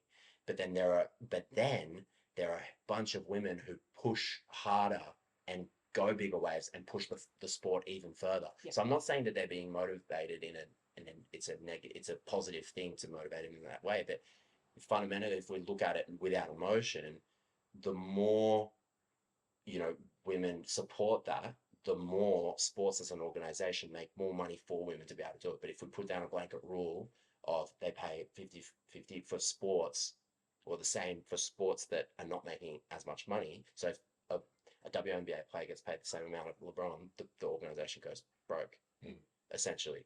Yeah. And And then no one gets sport. that's it. But we're talking about basketball. But in regards to like surfing, it makes sense to have equal pay. Well, and also they presumably also want to have an element of making sure that ethically they're doing the right thing, because ethically it's the correct thing. But I'm just offering an No, I think it's opinion a really on good it. point, and I think that it Yeah. also comes back Yeah. to vibration, like what we're talking about. Like, and for the record, I've been, or when I was a hairdresser, actually, all the best hairdressers I've worked with were men. And That's I know lots interesting. of female Yeah. great hairdressers, Yeah. but like when I was more in that elite Yeah. setting, Mm. it was all men, and it was really funny to me, especially at that age, because I was like, "Fuck, can't you just give us one industry?" and they're all, like majority of them were straight too. That I was like, Yeah. "Fuck, you're not even gay," That's kind of crazy. which was Because I really thought gay as amusing soon as you to said that, I'm me. like gay for sure. Yeah, no, I That's thought the same. interesting. And it was really amusing. If anything, they were like massive womanizers. But it was Bullshit. interesting to me as far as majority of the time, I mean, they could also be like ruthless, wild, cruel, all the other things. But majority of the time, I got along really well with them because I didn't play into gender. Of course. Yes, it bothered me somewhere, Mm. but I didn't play the weak female. I didn't play the over domineering female. I didn't play a fucking role. I just was. Yeah. And I was really reasonably accepted in that space because, like, whatever, it was that thing of, sure, this is currently male dominated, but I don't fucking care. I'm a great hairdresser and I'm going to do my job, and like, Well, I'm going to learn off them. for sure. So it is really interesting to me sometimes when I hear women, and I haven't worked for big corporate companies where it is supposed to be, really heavy at the top and stuff like that. But I'm like, do it in spite of them. Well, that's the Oh, that's like the it's that thing. thing of, I'm going to prove my worth that Mm. fucking much Yeah. that it's going to be undeniable. Yeah. You There- won't be able to yeah. deny my place or my wage or whatever. Yeah. Because That's it. yeah, and then I'm not going to be the person that just got handed it to or whatever. I'm going to fucking earn it like the rest of us, irrelevant of my genitals. That's it. And if you don't accept me in the space, that's fine because I've earned it. Well, that's, and then I mean, there's feeling as well. it's a good feeling, and I think you're talking about on the last thing, it'd be like on the hairdressing and stuff. It'd be with sports and stuff. It'd be like they had like a men's fashion week and a women's fashion week. In Paris or something like that, and they go, okay, we're going to file these people in, and we're going to have the women's shows Mhm. and stuff, and they're going to generate X amount of money. Then we're going to have the men's shows where a bunch of blokes rock up and probably a few girls and stuff, and that's kind of keeps evolving, growing. But women probably bring more to Fashion Week than men do, if we're being honest. And as an organization, it would be like, let's just make sure we keep everyone happy. Let's just split it across everything, when the men's fashion week probably isn't bringing as much. I don't even know if it is or not. Well, that would actually be really interesting to it'd know. be But really I think interesting, also what you know. skews fashion Yeah. is a lot of the time the men's fashion is targeted to women because they're going to do the buying. That's it. That's it. That's They're another gonna point. buy it That's because a I wanna very see good my point for partner sure. And that comes back to that stage up. women coming in and supporting something to make more money Mhm. for the organization. So like maybe more blokes need to go to women's games and watch the women's games, but also there's like It's certain. interesting. It's as well. thanks for saying that, because some of it is We like were watching tennis the other day, and I was like, I was so excited to be watching it, and then it was the girls, and I was like, they're not even sweating. Like, why have her knees not like fucked up? whatever. Yeah. So watching you But guys is truly same with surfing. I feel like. It's, nah, surfing's and begun to. b-ball. Yeah, b-ball's kind of I like when watching you're looking guys at when you like the different, but yeah, when you're looking at like b-ball and stuff, it's kind of gnarly. But that's all like those are just like physical advantages. It kind of sucks. It's like a really, you wish that wasn't the case, but also going back to like the CEO thing, it's exactly what you said. I mean, there is undeniable, it's undeniable that women have been oppressed for hundreds, thousands of years. Yeah. And We'll hold then on to you're that. kind of, and yeah, and you hold on to that. Of course, it has resounding effects. But then if you look at things also, and I think you look at things sort of, I think I saw this in an interview as well when they were talking about it, but like CEO roles, what you were talking about before, and what you mentioned before is like when you're looking at these kind of high level CEO roles, what you have is like a very small percentage of hyper successful men that sit at the top of these things and have basically punched on with everyone in the business world to get to that kind of level. You know, they've thrown people under the bus, there've probably been a lot of altercations, there's been some bridges burnt and all that sort of stuff. And that's in the realm of men. And then there's now hyper successful bunch of women that have adopted some of those traits in order to be able to climb the ranks. The only problem is that biologically it also requires, or not even biologically, but it requires a certain level of, and I think Jordan Peterson talks about how like women have more agreeableness in regards to things, and it's true that, and then but men don't have that as much. So do we push past that and continue to basically say if you want to have these roles, you're going to have to fight it out with whoever wants to fight it out, and that would probably be a bunch of men in the way, being like fucking that's it. Which I think is really difficult, and I do agree with you that I think a lot of the time that when women end up in power, they basically become a bloke. So I think it's such a difficult thing. I was actually really humbled yesterday talking to a friend of mine who works in movies, and this producer had just passed away. Her name's Diana, and she was giving her props for being one of the first women to come into the movie industry completely male dominant, but she never sold out her femininity. That's beautiful. And I'm like, Yeah. amazing. That's So I think there's a misconception that women think they need to do that. And it's like, it's an avenue, but like love or conditional love, which avenue do we want to have? So I do think that too many women cop out that it's too hard, or cop out that they have to be a man, even though I agree with both of those things. Of course. That I'm like, a woman in her power is a fucking force. There is absolutely no doubt, and it's just something to add to the toolkit. You have to add that level of, because it's fucked up, but guys aren't just going to stand down and go, like men at high level roles and stuff that are getting in the way, and there's no doubt they're standing in the way, but they're standing in the way towards other men, and anyone coming up there, you're going to have to take that on. But there's also a beautiful way to do it. It's without losing any of that femininity, and without lose. And some might say that you don't have to like punch it out and fight it out. That's toxic. But if you look at a lot of CEO roles, that's where they kind of they sort of sit and they go, if they want to raise in something, they go, I want to raise, I want more money. What are you going to do for me? Yeah. These are questions can that. You can Yeah, you exactly. me That's it. Exactly. And we're going to probably piss people off by saying that, because people always get pissed off when you say, oh, men are like this or women are like this, because there are people who are different, who are outliers. But that's the point. There's some who break past that and go, how can I adopt this in the best way? And the more I think they do that, you're going to see way more. You're going to see way more female CEOs and stuff like that. And we just need time to catch up, I think. Well, it's a catch up thing way, for sure. it's like absolutely. That, it's that thing we have been undeniably like oppressed, but then I'm also like wary of that, of like, I think that women these days, sure, we're cleaning out some old baggage, but I think too many women wear that as their victim badge. That it's like, just because that's happened and undeniably happened, us women now have a new playground. And as I said, there's still some weeds in the playground, no worries. Like, we're not going to say that there's not. But I don't think we can wear that as a badge anymore. It's kind of, it's starting to get like, it's starting to get to a point where it's like, and you look at everything collectively as well. It's an extension of people are turning into victims and going like, oh, I don't have the opportunity to do anything. Yeah. And I always think if you don't have the opportunity in that company, and that is the truth, whether or not you're actually being manipulated or bullied or whatever, I wouldn't want to be in that company anyway. Exactly. So it's that thing of, this isn't a rejection to you, it's redirection. Go find a company that actually has the morals. And then the more that these companies that have a moral foundation come up, with men and women, working That's healthily, That's it. Working in a healthy cooperating way. in a healthy way, Yeah. eventually, like it will turn.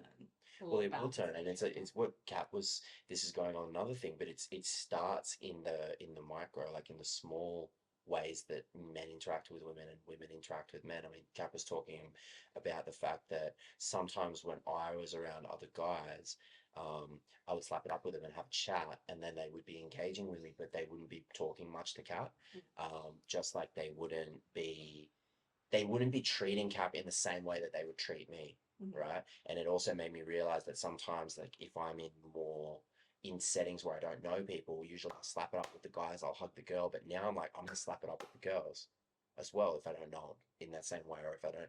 And there's part of me that's like, let's just keep it, and unless they want to hug, Yeah, it's just like I'd actually want to hug even if yeah, I of didn't know you. I'd course, be like, yeah, men but that then go to shake my hand, I'm like, I'm a woman. yeah, that's it. But it is interesting because there's a part, and then the other day so yesterday, for example, we was sitting at coffee, and Kat was talking about she had been sort of mentioning that there'd been some guys who, not bad guys, but they had been not actively engaging with her in any way, and kind of looking to me as the guy in charge. And we were talking about this with some other stuff.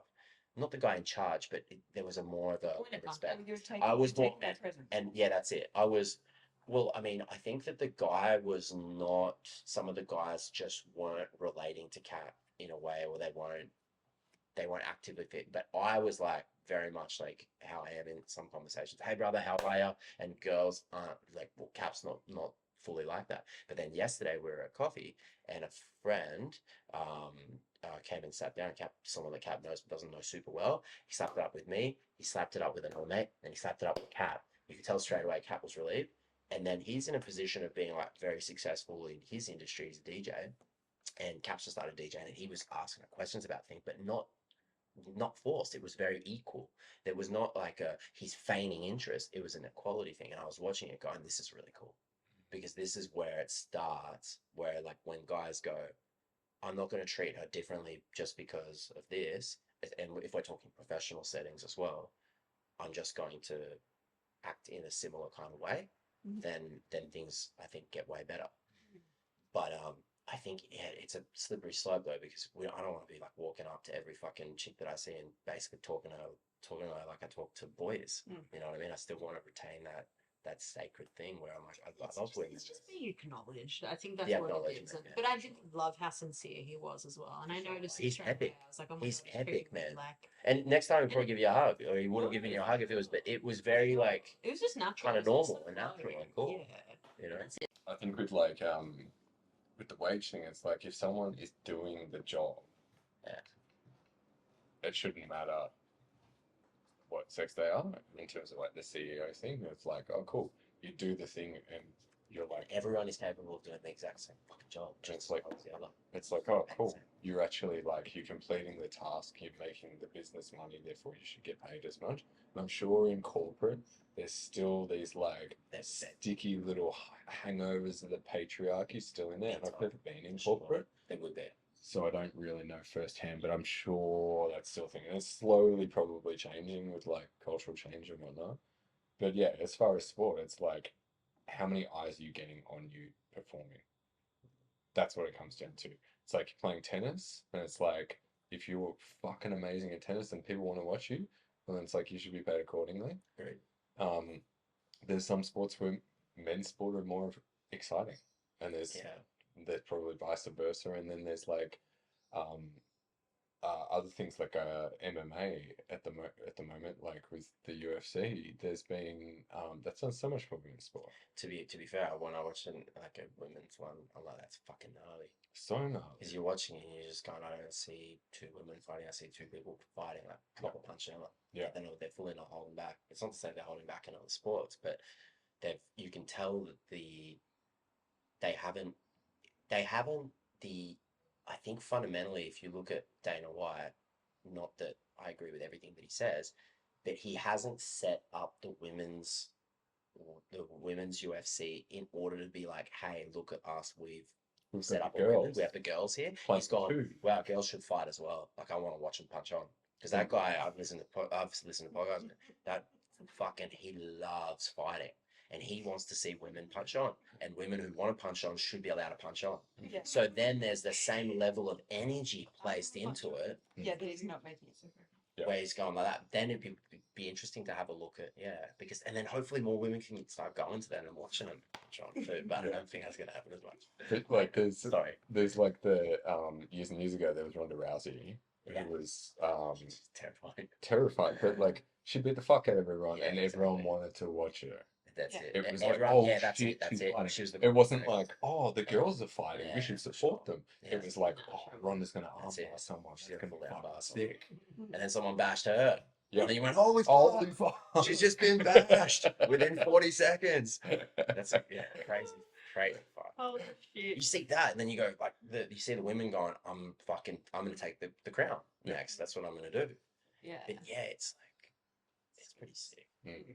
And it's so funny, like my favorite man will flip depending on who's the most polite. I really like someone that's like humble. Yeah. But yet I'm like Valentina all the way. Like Yeah. But admittedly, I like her and I think she's intelligent and I Uh-huh. like that she thanks everybody in different languages. Very cool. I think she's Yeah. like really quite well balanced, even though she probably is quite blokey. She's not giving over to that blokiness. She's not. And even though she's got a pistol tatted on her, but she's like, you know, she's just badass. But yeah, it's interesting. Yeah, it's extremely interesting stuff. Really. Mhm. But then if you don't want to, it's a hectic thing because at the moment they got like, what was it, that whole the argument in like workplaces about, what was it, equality of opportunity versus equality of outcome, which is like two concepts where they tried to essentially be like, let's have 50% men and 50% women working in these industries. But it's fundamentally flawed. People should have the same opportunity to go and do a thing. It's because and it's fucked up to say, but it's true. Like, you know, most men, most plumbers are men, most construction workers are men, most engineers are men. If more women have an opportunity to get into plumbing, they can get into it. But if you say 50-50, it won't work. Yeah. You know, it's like nursing with women and stuff like that. But I mean, Jordan Peterson talks about, I don't fucking agree with everything he says, but he does talk about it in like that clinical way of like, you know, men are more interested in things and women are more interested in people. And I think that there's some truth to that. It's a generalization. It's like, yeah, Yeah. that's the way it kind of goes. And yeah, the patriarchy is set it up in such a way that like basically those traditional masculine jobs have been Yeah. paid more. Yeah, they have been paid. That's a really good point. They But I have been think paid more. it's really interesting though, because in a way, I'm like, you can see the way that the economy's gone from a male provider, and I know that this is patriarchal, but that male provider, and then the woman was the heart of the home. And I think that it's so interesting now that while I'm grateful for the women before us that like fought for our rights, we've given up so much femininity in the name of feminism that we don't have the choice to go to work. Now it's a two-person economy, you both go to work. Yeah. So it's that thing of there's no choice anymore. It's like we fought to have the choice to work, but instead it's like, hey, your mortgage has now gone up at least 6 times. If you want to own anything, then you both work. You know. But it's like, once again, we haven't had the time to really catch up. And then you guys have the element of like people like women have to get, well, they have kids and stuff like that disadvantage as well, and maternity leave and all that sort of stuff as well as a thing, not for all women. But it's like trying to find a way to even out those scales or balance out those scales is interesting. I'm not saying I have the answer. Yeah. But it's like the answer is definitely not to be like, okay, let's make sure that 50% women get into this and 50% men get into this. I don't want a job just because I have a vagina. Exactly. I want a job That's what I because I mean. do it. Like, I think that is Because you're interested in it sexist too. when they say this business is sexist because they don't have equal women. And it's like, well, it's equally sexist to give someone a job because they have the Exactly. genitals that you prefer. Or because they're a man. And if a woman wants to do that job, she should be able to do that job. Just apply for it and just do it. And like you can see it's happening. Like it's changing with Sparkies and things like that. There's more, but they still make up like 6% or something of Sparkies are women. But then I think as they have the more opportunity to do it, they'll do it more. But I also, and I agree with you, but I will say, like, as far as, like, this is what I mean about women today, it's like they do have the opportunity. They It's do. like Yeah, my, yeah, yeah. my best That's mate right. is a female and a plumber. Yeah, fully. Like, Yeah. and I love her for it, but it's interesting because it's when I see the communities that she's in, as far as other female trades groups and stuff like that, it's like, wow, there's so many women that are starting to jump onto these things. But it's also, I saw a funny meme that was like, um, these two blokes chucking off, but they were basically like, oh, if we want equality in the 50-50 thing, then we're going to need 50% of women to be the sewer cleaners and That's it, the shit exactly, yeah. pumpers and Exactly. the this Building and the the that. And bridges they're and like, building their houses can you and shit. believe that there's less than 1% females doing this industry? Yeah, That fully. it's like, I think there's something gentlemanly There to, is. you know, it's that thing of when we fill up our big water bottles, Alistair carries them. Yeah. Can I carry them? Yeah. But do I like the fact that he'll grab them? Or if I go to grab them, he'll grab it off me. It's like, I like the fact that he lets me be the woman. I think it's frustrating when like you meet some that are like they so they want to like completely reject that, or they're like no, like let me do it and stuff all the time, or let me do it. And it's like at one point it's kind of, what are you trying to like prove here? It's not a power play. It's just kind of like, I'm just trying to help, or I'm just trying to offer this. Well, then once again, it's like if You know. we're sharing or both being present, it's like he feels powerful because he's providing a service Yeah. for me, and I feel respected because it's like, great, I don't have to do the thing. Yeah. Because ultimately, it's like when I think when I was younger and I was probably a little bit more staunch about feminist things and was a bit like, get the fuck out of my way. If a man can do it, I can do it. Yeah. And I played very much into that world for a long time before I realized, like, proving to what? Like I say to a lot of women, like, why are you trying to reach to a man's bar? Yeah. Set your own fucking bar. That's it. Like, that's half the problem. There's a lot of things that we wouldn't be able to do on the opposite end, especially. 100%. It's like, while he's carrying the water, I'm doing something else that more fulfills me than fucking lugging water. Yeah. Ain't that the truth?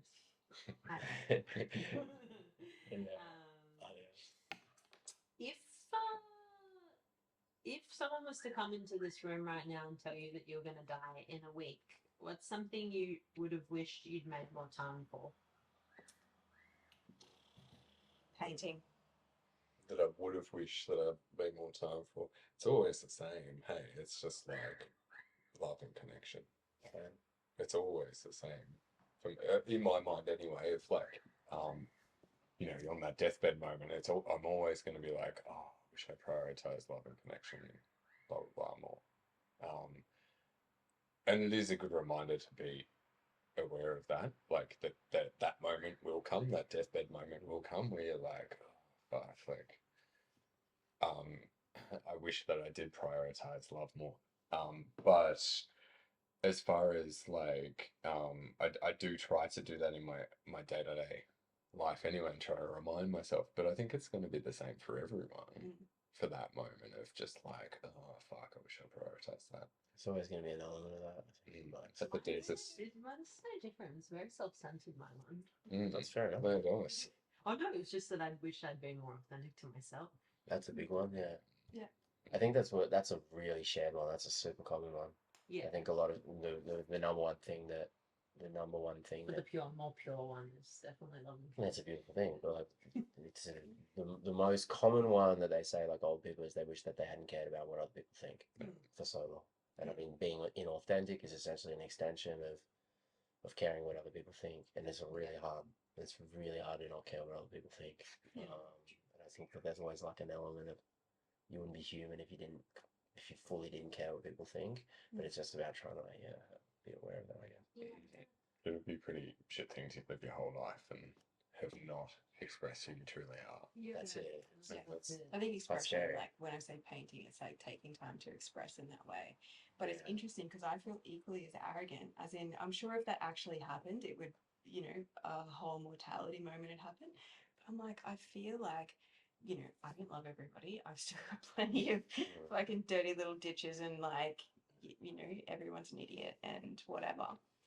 So I'm not at all Gandhi, but I'm like, I actually feel really good with how much I love and connect. Like, I feel like for how much I can love until I get cleaner, I feel like I do.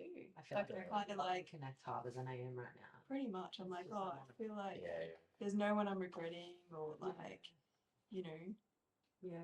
yeah, I feel like I could always do it better and maybe I would regret not doing it better.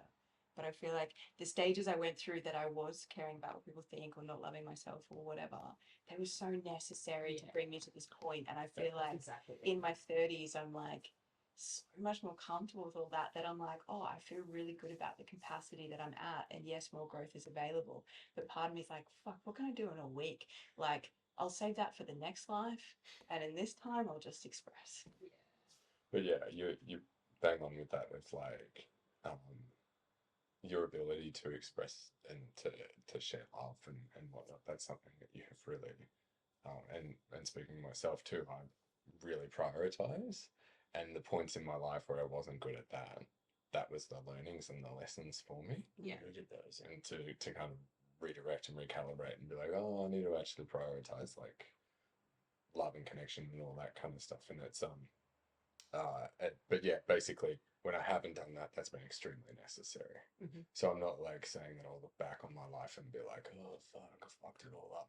But there's always going to be There's gotta that be a little part of it. There's gonna be a I should have texted Barbara back. Bob, I'm sorry. Yeah. Should have told you I The love you. mentality thing, yeah, that's the biggest thing that we all wrestle that some of us will have to all of us will have to wrestle with, and it's like there'll be parts I'll be like shit. I think about that already sometimes. I'm like, man, I'm 30 years old, and in the same amount of time that I've been here already on this app, I'll be 60, and it's just like to me, it's just crazy to consider. And then who knows if I'll get that third round. That's Yeah, really I hope I can get that third round, you know, like just living in like as honesty as possible. What's that? We're nearly in the 60s. Yeah, we're not far off, but yeah. I think, it is yeah. interesting. And then I think the more that you do that, you realize time flies so quick. But It's just fucking. I think it's just important that we crazy. actually have a little bit of our own like mortality You have with to, it. for sure. Because otherwise we're not living. Yeah, you got to Unless you're embracing death at the same time. Yeah. I think with what you said around expression, I think it's true also of like, I wish I'd expressed more, but like the not knowing how to express Yeah. was the lessons. Yeah. And it's like you've had those times where you weren't authentically being yourself, like all of us have. Yeah. And you needed to do them to be able to kind of learn to express more. And realize how delicious it is. Yeah. And the reality is like with society, whatever kicks it out of us. Yeah. And we stopped doing that, and then we had to relearn. Yeah. Looking back on life and being like, fuck, looking at my like 17-year-old self, that person wasn't expressing as fully as what they could have. That person was hiding and not sharing or whatever. But I had to do that. I had to not express, not really share, not really be fully who I am, to then understand the importance of that and understand the spectrum. Yeah. So it's not like a bad thing. Yeah. It's just a necessary. That's a good thing. Yeah. Also traveled to some places, probably like saw some more shit. Definitely. Like I've traveled a lot, which is great. It just feels like some things are undone, not done yet. And Yeah. to be ticked off, and then yeah, I think same as you. Like made myself smaller through paths, and still do So make myself smaller. if you had a week, what destination would you choose? I'd go back to the US. I'd go into the middle of a fucking forest somewhere, dark forest, and just like look at big trees and just like walk through. I think that would be a big one for me. And then I'd probably smash it to Nicaragua.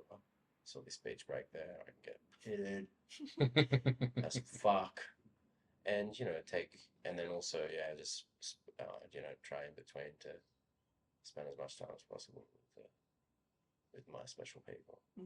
Well, we're all in a private jet, right?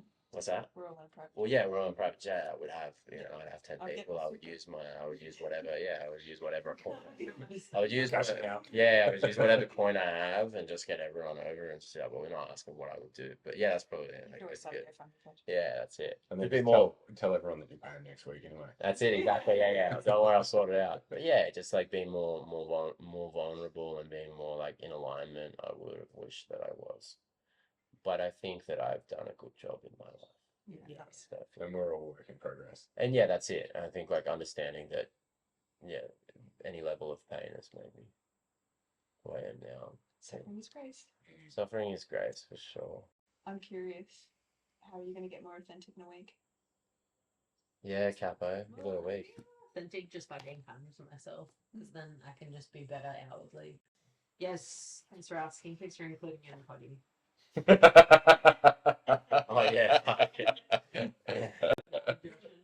All right, we're going to end the podcast with one final question, which is, what is your guilty pleasure? Chocolate. Tony's. Nice chocolonely. Yeah, Tony Chocolonely all The the no way. sugar. I love them all, but okay, my ultimate is probably almond sea salt, but the nougat one, and then the orange label one, the caramel sea salt, that tastes more like honeycomb because I've got a thing for honeycomb. That one's your man. Yeah.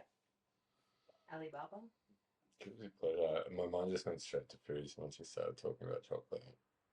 And I just went straight to corn chips. But I feel like there's a better answer somewhere in there. Corn chips is a good one. Sure. Blinding Lights by The Weekend. Yeah. That song, I really love that song. To be fair, I'll there's have, a little bit of an element. I'll have some trash that I'll There's listen to. there's some songs, you know, Yeah. really fucking. So that's not even that I've got good. a whole playlist of just guilty songs. Yeah, just full guilty ones where you're like, this is fucking sick. It's actually a really good track. But then if there was a hot chick walking past, I'd turn it down. Yeah. I'd almost probably turn it up now because I've realised the old me would have turned it down, but I've realised how actually cool it is when someone who really loves something that's kind of fucking weird and a bit guilty, yeah, show that with completely unapologetically. Attractive. I'm ashamed. That's- I'm ashamed, you know, it's just like, no. Yeah. Really cute. The other night we're on speakerphone to Ryan Pope, and he was talking about a little bit. He gave us a little bit of his trip from Africa, but it was so cute because he was like, "Man, oh man, I gotta tell you this. Like, oh man, I don't know if you guys have ever realized what beautifully magical animals a hippopotamus is." And then he like started telling us the details of their ears and how they like spin around and That's flick out incredible, yeah, water I've and seen that. all these things. And it was like, the element of passion in each detail incredible. was just so fucking beautiful. Hearing this man just like basically making wordy, passionate love to a hippo. And it was like, Yeah, so nice. it is a beautiful thing, that person. Oh, in movies, high school dramas. You love a high Coming school of coming of age, high school dramas, Mean Girls, etc. I'm not even guilty about it, but like I reckon I just sit there and go, yeah. It's so funny. The first thing I thought of was The Heartbreak bully. High. It's probably Heartbreak High. My Actually, Metro never watched it. Generation. Probably need to. Actually, I'm pretty sure I know who the director is on that. Jurassic. Interesting. Yeah, I think music is probably my like that'd be something I'd put on some old school stuff from my youth and blast Sure. it out. Okay. Oh, it's just like, yes. Yeah, that's so good. So We listened fulfilling. to Green Day. It was like, yeah, we did a good sound. So Yeah, it's a lot. thank you all for watching. We appreciate it. Thank See you what- for having us. Yeah. Thanks, Capo. Well done for facilitating. Yeah. Yeah. You can't. Sorry you got left out here in podcast. No, that's all right. Jill and I were just like, blah, blah, blah, blah. No, I'm here to listen this year. I need to pipe down. No, it's cool.